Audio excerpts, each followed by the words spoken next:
السلام علیکم ورحمۃ اللہ. میرا نام ڈاکٹر ثاقب حسین انصاری ہے اور میں کراچی میں گزشتہ 12 سال سے خون کی بیماریوں اور ان سے منسلک جو اسپیشلٹیز ہیں ان کے ساتھ میرا کام ہے. میں نے اپنی گریجویشن سندھ میڈیکل کالج سے 1995 میں کی تھی. اس کے بعد میں نے کراچی سے ہی اپنی انیشیل ٹریننگ پیڈیاٹک میں لے کے انگلستان سے اپنی پیڈیاٹک میں پوسٹ گریجویشن کی 2002 میں. آج کا دن ہم اس وقت جو گفتگو کر رہے ہیں اس میں مختصراً ہم اس بلڈ بینک کے بارے میں آپ کو بتائیں گے کہ اس بلڈ بینک میں اور دیگر بلڈ بینکس میں کیا فرق ہے اور دیگر بلڈ بینکنگ کی کیا سہولیات موجود ہیں شہر میں،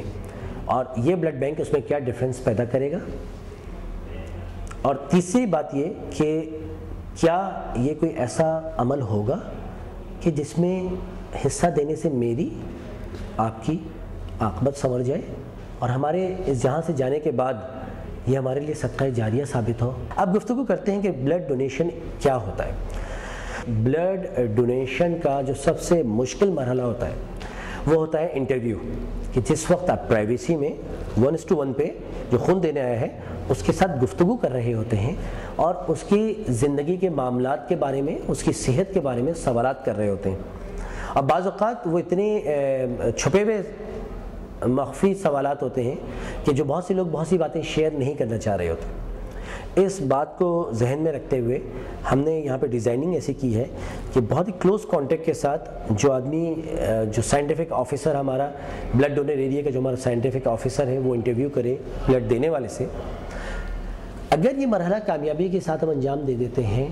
تو یہ سمجھ لیجئے کہ 50% خون دینے کے نتیجے میں ہونے والے انفیکشنز کو ہم بچا سکتے ہیں اسی اسٹیپ کے اوپر، اسی اسٹیج کے اوپر. مثال کے طور پہ اگر کسی مریض کو پچھلے 10 دن میں بخار ہوا ہے تو وہ خود نہیں دے سکتا. کیا پتہ کہ اس کو ٹائیفائڈ ہو، ملیریا ہو یا اللہ نہ کرے کوئی اور خطرناک بیماری ہو، تو اسی وقت وہ ایکسکلوڈ ہو جائے گا. اگر کسی مریض کو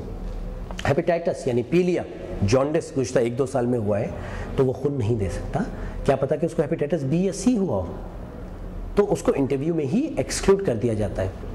میں آپ کی توجہ اس تصویر کی طرف دلاؤں گا. یہ ایک بہت ہی اہم انسٹرومنٹ ہوتا ہے بلڈ ڈونر ایریا کا، جس کو ہیمو کیو کہتے ہیں، ہیمو کنٹرول کا نام ہے اس کا. اس انسٹرومنٹ کی ضرورت یہ ہوتی ہے کہ کوئی بھی اگر خون دینے آیا ہے تو سب سے پہلے اس کا ہیموگلوبن چیک کیا جاتا ہے. اگر اس کا 12 سے اوپر ہیموگلوبن ہے تب تو وہ خون دے گا، ورنہ نہیں دے گا. یہ وہ خاص قسم کے بیڈز ہیں اور ان بیڈز کے ساتھ کچھ خاص قسم کی یہ ہمارے ایکوپمنٹس ہیں. یہ بلڈ بیگ مکسچر ہے جو مکس کرتا ہے بلڈ کو جس وقت وہ دے رہے ہوتے ہیں، تاکہ جس وقت خون دیا جا رہا ہے وہ اس جگہ جم نہ جائے، خون کو دینے کے مرحلے میں کہیں خراب نہ ہو جائے.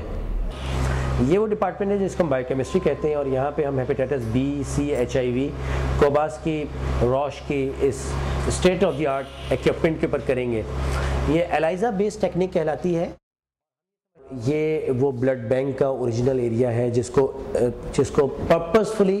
اس بلڈ بینک کے لیے گزشتہ 6 مہینے سال بھر میں محنت کر کے بلڈ کیا گیا ہے. So it's up to date. اس کی ڈیزائننگ، اس کا آرکیٹیکچر، اس کی تمام چیزیں، مشینیں، ایکوپمنٹ رکھنے کی جگہیں، اس کی working desk, everything is as per international standards. ایک انچ ناپ کے کیا گیا ہے کہ اس کا جو یہ کاؤنٹر ہے اس کا سائز کیا ہونا چاہیے، اس کی زمین سے ہائٹ کتنی ہونی چاہیے، کس قسم کی کرسیاں میں استعمال کرنی چاہیے، کتنی لائٹ کی ضرورت ہے ہمیں یہاں پہ. Everything is as per international standards and guidelines and as per SOP of any international blood bank. اب ہم آتے ہیں نیکسٹ اسٹیپ کی طرف. فرسٹ اسٹیپ پہ ہم نے ڈسکس کیا کہ کس طرح سے ہمیں بلڈ ڈونیشن لینا چاہیے اور کن کرائٹیریاز کو ہمیں پورا کرنا چاہیے. سیکنڈ اسٹیپ پہ ہم نے بتایا کہ جو بھی بلڈ ہم لیتے ہیں اس میں سے ہم ایک تھوڑا سا خون پہلے سے نکال لیتے ہیں بلڈ بیگ میں سے، اس کو سیل کرنے سے پہلے، اس کو بند کرنے سے پہلے، اور اس فیز میں یا اس اسٹیج کے اوپر ہم اس کو ہیپیٹائٹس بی، سی اور HIV اور how we make it safe for recipient and how it can be beneficial for the donor, کہ جس کو ہم بتا پائیں کہ آپ کا خون کتنا محفوظ ہے کسی دوسرے آدمی کے لیے. اور اب ہم تیسرے فیز میں آتے ہیں. یہ ایک بالکل نیو انٹرنیشنل بلڈ بینکنگ کا ایک بالکل ڈفرینٹ سینیریو ہے. وہ یہ ہے کہ اگر آپ خون کسی مریض سے لے رہے ہیں تو ایک خون کی بوتل سے کو ہم 3 حصوں میں ڈیوائڈ کریں، اس کو 3 حصوں میں تقسیم کریں. جیسا کہ آپ سب کو معلوم ہے کہ ہمارے خون کے اندر 3 طرح کے ذرات ہوتے ہیں، red cells, white cells and platelets. اس کے علاوہ ایک چوتھی چیز بھی ہوتی ہے جس کو ہم پلازما کہتے ہیں. ہم موجودہ جو ایڈوانس بلڈ بینکنگ اور جو ہماری مین ضرورت ہے وہ ریڈ سیلز کی ہوتی ہے. مثال کے طور پہ تھیلیسیمیا کے لیے ہوتی ہے، خواتین جو پریگننسی کے درمیان بلڈ لاس ہو رہا ہے اس کے لیے ہوتی ہے، اور ایکسیڈنٹس، ایمرجنسیز، بے شمار سرجریز، آپریشنز، لال خون کی ضرورت ہوتی ہے. دوسری چیز ہے پلیٹلیٹ. پلیٹلیٹ خون کے وہ ذرات ہیں جو خون جمانے کا کام کرتے ہیں، اور جو اس کی ضرورت ویسے تو بلڈ کینسر اور خون کی بیماری کے مریضوں میں بے شمار ہے، مگر آپریشن کے درمیان بھی اکثر اس کی بہت ضرورت پڑتی ہے، بہت بڑی تعداد میں. اور خاص طور پہ موجودہ حالات میں جبکہ 4-5 سال میں کراچی میں ڈینگی کا مچھر بہت زیادہ مسئلہ کر رہا ہے، ڈینگی انفیکشن جو کہ مچھر سے ہو رہا ہے وہ بہت بڑا مسئلہ کر رہا ہے، تو پلیٹلیٹ کی بڑی شدید ضرورت، اور بے شمار جانیں، زندگیاں ضائع ہو جاتی ہیں پلیٹلیٹ اویلیبل نہ ہونے کی وجہ سے. چوتھی چیز ہے پلازما. پلازما اگین ہمیں کچھ پیدائشی بیماریاں ہیں جس میں فیکٹرز کی کمی ہوتی ہے، اس میں اس کی ضرورت پڑ جاتی ہے پاکستان جیسے ماحول میں، اور اس کے علاوہ پلازما کی ضرورت ہمیں آپریشنز کے درمیان، سرجری کے درمیان، خاص طور پہ گائنی میں جب ماں بچے کو جنم دیتی ہیں، جب چائلڈ برتھ ہوتی ہے تو اس کے بعد ان کا جو کوگولیشن پروفائل ہے، ایک چیز کہتے ہیں کنزمپشن کوگلوپیتھی، مطلب جو خون جمانے والے ذرات ہیں وہ خرچ ہونا، استعمال ہونا شروع ہو جاتے ہیں. اکثر سرجریز میں بھی ایسا ہوتا ہے، چنانچہ وہاں پہ پلازما کی ہمیں بہت ضرورت پڑتی ہے. یہاں پہ یہ بات بہت توجہ سے سمجھنے کی ہے کہ موجودہ بلڈ بینکنگ میں یہ پروڈکٹس بنانے کا جو طریقہ ہے،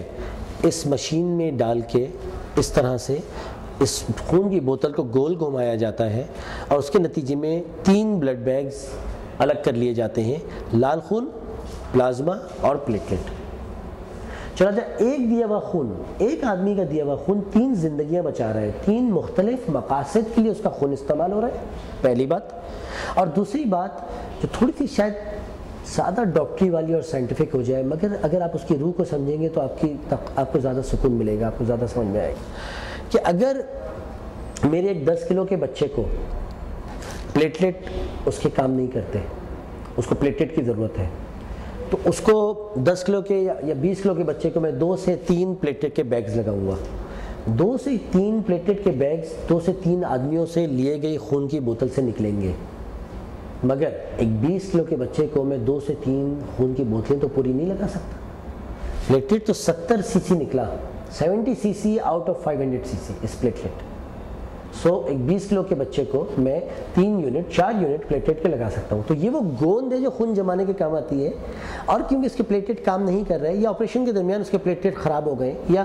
سرجری کے دوران اس بچے کے یا اس عورت کے یا اس کارڈک سرجری کے درمیان جب بلڈ باہر کو آتا ہے تو اس کے پلیٹلیٹس کا فنکشن خراب ہو جاتا ہے، جب واپس جاتا ہے تو پلیٹلیٹ کام نہیں کر رہے ہوتے، وہ ہر طرف سے بلیڈ کرنا شروع کر دیتے ہیں. ان کو ہم 100 خون کی بوتلیں نہیں لگا سکتے، مگر 100 خون کی بوتل کے برابر پلیٹلیٹس جس کی والیوم 1/10 پڑتی ہے، 1/10 آف دا والیوم، جس کو آپ کو 50 لیٹر بلڈ لگانا تھا، بلکہ 5 لیٹر میں، بلکہ 2.5 لیٹر میں، 3 لیٹر پلیٹلیٹ میں آپ اس کے ان تمام جہاں سے خون ضائع ہو رہے ہیں ان جگہوں کو روک سکتے ہیں، بچا سکتے ہیں. یہ کام ہے، اس کام کو کہتے ہیں کمپوننٹ تھیراپی. بلڈ کمپوننٹس بنانا، خون کے اپنے مزید حصوں میں ڈیوائڈ کرنا. بدقسمتی سے ہمارے ملک میں یہ حالات ہیں کہ ایک جنا اسپتال کے علاوہ کہیں پہ بھی یہ کمپوننٹ تھیراپی اویلیبل نہیں ہے، اور اگر ہے اویلیبل تو مشینیں خراب ہیں یا افراد نہیں ہیں کام کرنے والے. تو کمپوننٹ تھیراپی ہمیں ہارڈلی ایک NGO PWA کے نام سے کام کر رہی ہے سول میں، وہ پرووائڈ کرتی ہے،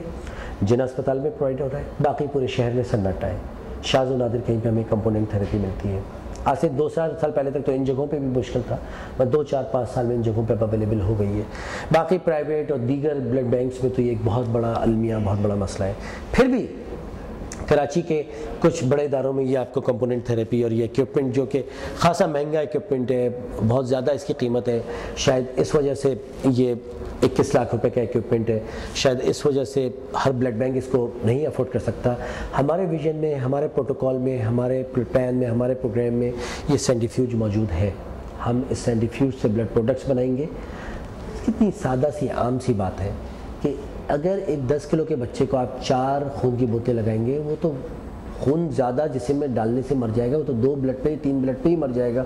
10 کلو کے بچے کو 2 بلڈ کی بوتلیں ہی پوری نہیں لگا سکتے آپ، اور اس کو اگر ہم 4 پلیٹلیٹ نکال کے لگا دیں جو کہ صرف 200 سی سی بنتا ہے تو اس کی زندگی بچ سکتی ہے۔ اور بدقسمتی یہ ہے کہ شہر میں بے شمار جگہوں پہ یہ پریکٹس نہیں ہو پا رہی ہے، ڈاکٹرز کمیونٹی میں آگہی کم ہے، حد تو یہ ہے۔ اور اگر شہر سے باہر چلے جائیں، کراچی شہر سے باہر نکل جائیں، تو گاؤں دیہاتوں اور چھوٹے ٹاؤنز میں جو حالات ہیں وہ مجھ سے بہتر جانتے ہیں آپ۔ سنانچہ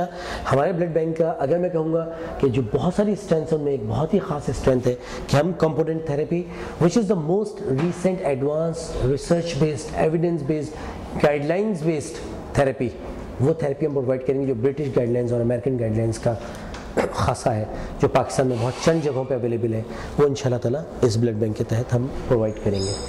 اس والی مشین سے ہم خون کو کھینچتے ہیں تاکہ وہ خراب نہ ہو، اور اس سے سیل کرتے ہیں۔ یہ بلڈ سیلر یہ ہے ہمارا، اس سے ہم بلڈ کو سیل کر دیتے ہیں کہ اب کوئی انفیکشن، کوئی جراثیم اس کے اندر نہیں جا سکتا۔ یہ تھرو آؤٹ جس وقت ہم نے بلڈ لینا شروع کیا اور جہاں تک کسی انسان کو بلڈ جا کے لگے گا، یہ وین ٹو وین کانٹیکٹ ہے، کہیں ایئر اوپن ایکسپوجر نہیں ہوا ہے۔ اور یہ ایک مشین ہے کہ جس کو ہم پلیٹلیٹ ایجیٹیٹر کہتے ہیں، اور اس کی بھی ایک خاص بات یہ ہے کہ یہ مشین اس شہر کے ایک بہت بڑا ادارہ جہاں پہ کڈنی ٹرانسپلانٹ بھی ہوتا ہے، ان کے پاس بھی یہ مشین نہیں ہوتی ہے۔ وہ کہتے ہیں کہ جی صبح آپریشن ہے تو صبح ہی ہمیں بھیجیے گا، کیونکہ ہمارے پاس پلیٹلیٹ ایجیٹیٹر نہیں ہے، ہم پلیٹلیٹس کو محفوظ نہیں رکھ سکتے اپنے پاس۔ جب ایک اتنے بڑے ادارے میں نہیں ہے تو باقی کا آپ کو اندازہ ہے کہ کہاں یہ مشین ہوگی۔ بہت ہی چند جگہوں پہ یہ مشین موجود ہے، بہت مہنگی اور قیمتی مشینیں نہیں ہیں، توجہ نہیں ہے، ویژن نہیں ہے، اور ہے جہاں لے لی گئی ہیں وہاں اسٹوروں میں پڑی ہوئی ہیں، وہاں کام کرنے والے لوگ نہیں ہیں، افراد نہیں ہیں، ہیومن ریسورس نہیں ہے۔ الحمدللہ Pakistan is one of the richest country for the human resource, best human resource we have, مگر there should be some vision. الحمدللہ الخدمت بلڈ بینک کے پاس ویژن بھی ہے، ہیومن ریسورس بھی ہے، اور آپ لوگوں کی ہیلپ سے انشاءاللہ تعالیٰ فائنینسز بھی ہیں، تو کوئی وجہ نہیں ہے کہ ہم کامیاب نہ ہوں۔ پلازما کو ہم مائنس ٹیمپریچر پہ رکھتے ہیں، تو یہ وہ فریزرز ہوتے ہیں جو کہ مائنس ٹیمپریچر -40 کے اوپر پلازما کو، پیلے خون کو، جو کہ ہمارے پاکستان کے سیٹ اپ میں ہیموفیلیا کے لیے اور فیکٹر ڈیفیشنسی کے پیشنٹس کے لیے کام آتا ہے، جبکہ جو اس کا دیگر استعمال ہے، جس سے میں نے آپ کو بتایا کہ بے شمار بار یہ ہوتا ہے کہ ماں جو کہ بچے کو جنم دیتی ہے، جب اس کا ایکسیسو بلیڈنگ ہوتی ہے تو اس میں اکثر اوقات پلازما ہمارے بڑے کام آتا ہے۔ اس کے بعد یہ وہ بلڈ بیگ ہے، یہ بلڈ کا فریج ہے کہ جو کہ آپ کو اندازہ ہے کہ الخدمت کے ہم نے سیٹ اپ میں کام کیا، تو یہاں پہ آلریڈی کچھ نہ کچھ ایکٹیویٹیز ہو رہی ہیں، کچھ نہ کچھ کام چل رہا ہے۔ تو یہ بلڈ بینکنگ کا ایک بلڈ بیگ کا ایک ہمارا سیٹ اپ ہے کہ جو کہ اس میں ہم نے مختلف بلڈ بیگز جو ہیں وہ مختلف، اس سے اے پازیٹیو ہے، پھر بی پازیٹیو ہے، پھر او پازیٹیو ہے، پھر یہ نیگیٹو بلڈ بیگز کا ہمارا سیٹ ہے، یہ ہم نے یہاں پہ پرووائڈ کیے ہوئے ہیں۔ اور اس وقت اب ہم اس فیز میں ہیں کہ یہ ان مریضوں کے ہیں کہ جو یہاں پہ اس وقت ایڈمٹ ہیں، جن کو پریگننسی میں یا آپریشنز میں یا سرجری میں بلڈ کی ضرورت ہے، اور انشاءاللہ تعالیٰ ان فریجز کو ملا کے ہمارے اس بننے والے بلڈ بینک میں کوئی 1000 بلڈ کی کیپیسٹی ہوگی، which will be one of the biggest blood bank in the city۔ شہر میں ایسے بہت کم بلڈ بینک ہیں، اگر میں کہوں گا کہ بمشکل تمام 3-4 بلڈ بینک ایسے ہوں گے کہ جن کی اتنی کیپیسٹی ہے، تو ان میں سے ایک یہ الخدمت کا بلڈ بینک ہوگا۔ چنانچہ اس فریج کے ساتھ یہ فریج جس میں ہم بلڈ سیو کریں گے، جو میں یقیناً زیادہ تعداد میں چاہیے ہوں گے، ایک فریج کی عام طور پہ کیپیسٹی 200-250 بلڈ رکھنے کی ہوتی ہے، اور ہم 1000 بلڈ پروڈکٹس کا ویژن رکھتے ہیں، جس میں فریج بھی شامل ہے، فریش فروزن پلازما کا بھی اور پلیٹلیٹ کا بھی شامل ہے۔ ہم یہاں پہ ان کو محفوظ کریں گے۔ جب بلڈ یہاں رکھ دیا، اب مریض کی باری آئی کہ مریض بیمار ہو کے یا سیریس ہو کے یا اس کو خون کی ضرورت ہے، تو اس کا طریقہ کار کچھ یوں ہوتا ہے کہ مریض کے خون کو، جو مریض کا خون ہم نے ریسیو کیا، اس کو اس مشین میں رکھ کے سیپریٹ کیا جاتا ہے، اور اس مشین سے تاکہ گروپنگ اور کراس میچنگ کر سکے ہیں مریض کے خون کی۔ اور یہ بھی ریسنٹ ایڈوانس میتھڈ ہے جس کے تحت ہم مریض کی گروپنگ اور کراس میچنگ کریں گے۔ یہ ایک اور سسٹم جو یہاں ہمارے لگا ہوا ہے، یہ بھی خاصا قیمتی جیل میتھڈ ہے۔ جو اس وقت بلڈ بینکنگز ہو رہی ہیں اس میں جو گروپنگ اور کراس میچنگ کری جاتی ہے اس میں ایک بہت ہی پرانے زمانے کا میتھڈ شہر میں استعمال ہو رہا ہے، جس کو پلیٹ کے اوپر ایک ماربل کے پیس کے اوپر بلڈ ڈال دیتے ہیں، ڈونر کا ریسیپینٹ کا، دونوں کو یوں کر کے ملاتے ہیں، دیکھتے ہیں ریئیکشن تو نہیں ہو رہا تو بلڈ ایشو کر دیتے ہیں۔ ہماری جو بلڈ بینکنگ ہے اس میں ہم یہ ایلائزا بیسڈ سینٹریفیوج میتھڈ جو کہ موسٹ ریسنٹ ہے، اس کے بعد کچھ بھی نہیں ہے دنیا میں، this is the most recent method, this is the front of the line state of the art method, جو کہ ہم بلڈ گروپنگ اور کراس میچنگ کے لیے استعمال کریں گے۔ پیشنٹس کے ریڈ سیل، ڈونر کا پلازما، پیشنٹ کا پلازما، ڈونر کے ریڈ سیلز، ان کو آپس میں مکس کر کے اس پہ ریئیکشن چیک کیا جاتا ہے۔ اگر ریئیکشن پڑھا جا رہا ہے تو اس کا مطلب کمپیٹیبل ہے، بلڈ لگ سکتا ہے، اگر نہیں آ رہا ہے کوئی ریئیکشن تو لگ سکتا ہے، اگر ریئیکشن آ رہا ہے تو اس کا طبعی یہ بلڈ اس مریض کے لیے موزوں نہیں ہے، اس کو نہیں لگنا چاہیے۔ سو اس میں بھی خاصے دھوکے ہوتے ہیں کہ جس سلیب کے اوپر میں نے کسی ایک پیشنٹ کا سیمپل ڈالا تھا تو ڈونر دوسرے کا ڈال دیا، وہ ریئیکشن نظر آ گیا اور اس کے بعد جب پیشنٹ کو لگا تو اس کی زندگی خطرے میں پڑ گئی۔ دس از اے سیفسٹ میتھڈ، اس میں ہر ایک کا اپنے کارڈ میں آپ سیمپل ڈال رہے ہیں اور اس کو سیف طریقے سے آپ بتا رہے ہیں، اور دس از ایلائزا بیسڈ اینڈ اگین اس کے بعد کوئی مزید ٹیکنالوجی نہیں ہے۔ سو مختصراً یہ کہ الحمدللہ ہم فیوچر کے اس بلڈ بینک میں کھڑے ہوئے ہیں کہ جو 1000 سے کے قریب افراد کو ہر وقت، جہاں سے ہر وقت 1000 افراد کی زندگیاں بچائی جا سکتی ہیں۔ یہ وہ کام ہے کہ جس کے لیے مطلب ہمیں سے ہر کوئی کوشاں ہے، ہمیں سے ہر ایک کی کوشش ہے کہ ہم کسی ایک کی زندگی بچا لیں۔ ہم امید رکھتے ہیں کہ بہت سے ایسے لوگ جو پاکستان کے اندر یا پاکستان کے باہر ان زندگیوں کو بچا سکتے ہیں۔ وہ اگر یہی سوچ لیں کہ جو حضرت ابراہیم پہ جب آگ جل رہی تھی تو وہ پرندہ جا کے ایک قطرہ ڈال دیتا تھا، تو دوسرے نے کہا تمہارے قطرے سے کوئی آگ بجھ تو نہیں جائے گی؟ تو اس نے کہا ہاں بجھے گی تو نہیں، مگر میں اللہ تعالیٰ کیا کہہ سکوں گا کہ میں نے تو اپنے حصے کا کام کر دیا تھا۔